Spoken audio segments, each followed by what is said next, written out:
Lalu apakah 32 pemain yang dipanggil Patrick Kluivert mampu memperbesar kemungkinan untuk meraih poin penuh dalam laga melawan Tiongkok di kualifikasi Piala Dunia pada 5 Juni mendatang? Kita berbincang dengan M. Kusnaini, pengamat ataupun analisa sepak bola. Bungkus, terima kasih sudah bergabung bersama kami di Kompas Petang. Bagaimana dari nama-nama baru yang muncul nih kalau kita bahas satu-satu? Mungkin ada Lily Pali, ini kembali setelah lama absen di Timnas. Bisakah memperkuat formasi lini depan untuk Lily Pali ini? Iya, pemanggilan Lily Pali ini memang sangat mengejutkan ya, karena Lily Pali ini sudah cukup lama absen di Liga 1 dan dia baru bermain di pertandingan terakhir kemarin, itu pun tidak sebagai starter ya. Karena itu pemanggilan Lily Pali ini memang cukup mengejutkan, karena pada dasarnya di posisi yang sama beberapa alternatif pemain lain sebetulnya tersedia ya. Tapi balik lagi memang kita harus mengakui bahwa yang namanya pemanggilan pemain timnas adalah hak pelatih timnas. Cuma mungkin yang perlu dipertimbangkan begini. Jadi dalam tim itu ada yang namanya kerangka tim. Kerangka tim yang mungkin hampir pasti akan menjadi pemain-pemain yang diandalkan dalam permainan. Tapi ada juga pemain-pemain yang dipanggil untuk kepentingan regenerasi, untuk masa depan gitu ya. Ya. Nah dalam konteks itu biasanya pelatih memanggil pemain-pemain yang sedang bersinar di liga, yang berusia muda, supaya mereka mendapatkan pengalaman, berlatih bersama pemain yang lebih senior, memahami perkembangan dan pola permainan timnas, sehingga suatu saat ketika dipanggil itu mereka siap. Nah dalam konteks itulah saya berpikir seharusnya yang diprioritaskan dipanggil mungkin lebih tepat kalau Beckham Putra Nugraha misalnya, yang memang sedang berkembang penampilannya. Apalagi musim ini Beckham tampil konsisten bersama Persib. Dia juga mencetak lebih banyak gol dibanding Lily Pali. Beckham 6 gol dari 28 pertandingan, Lily Pali 5 gol dari 22 pertandingan. Artinya kalau memanggil Beckham itu ada semacam niat baik untuk mempersiapkan regenerasi. Kalau Lily Pali ini kan pilihan dari segi usia kan bukan pemain yang mungkin bisa diandalkan untuk jangka panjang. Iya. Kalau diharapkan bisa menambah kekuatan di lini depan, sebetulnya ini juga patut dipertanyakan karena kondisi Lily Pali kan baru pulih dari cedera. Iya. Itu persoalannya.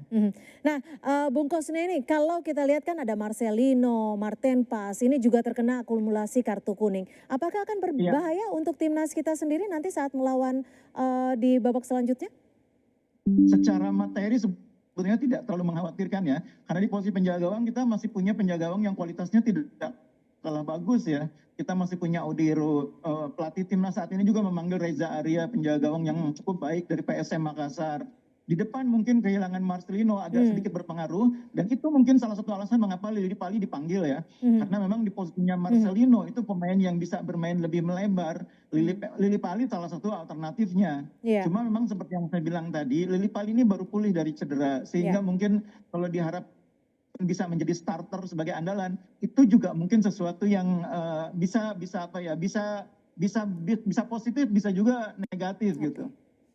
Nah, kalau tadi Reza Arya, ini kan ada di posisi kiper. Bagaimana performanya? Apakah akan membawa timnas kita jauh lebih baik nanti? Kalau saya melihat pemanggilan Reza ini keinginan pelatih untuk untuk melihat alternatif.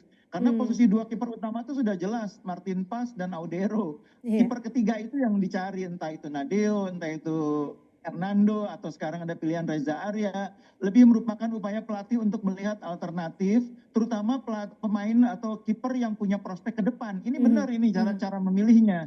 Jadi daripada memanggil Sahrul Trisna misalnya, memang lebih efektif kalau kita memanggil Reza yang secara usia masih lebih muda, lebih punya perkembangan ke depan. Nah, jadi ini cara berpikir yang tepat. Kalau cara berpikir dalam kasus Lily Pali dan Beckham menurut saya kebalik. Oke.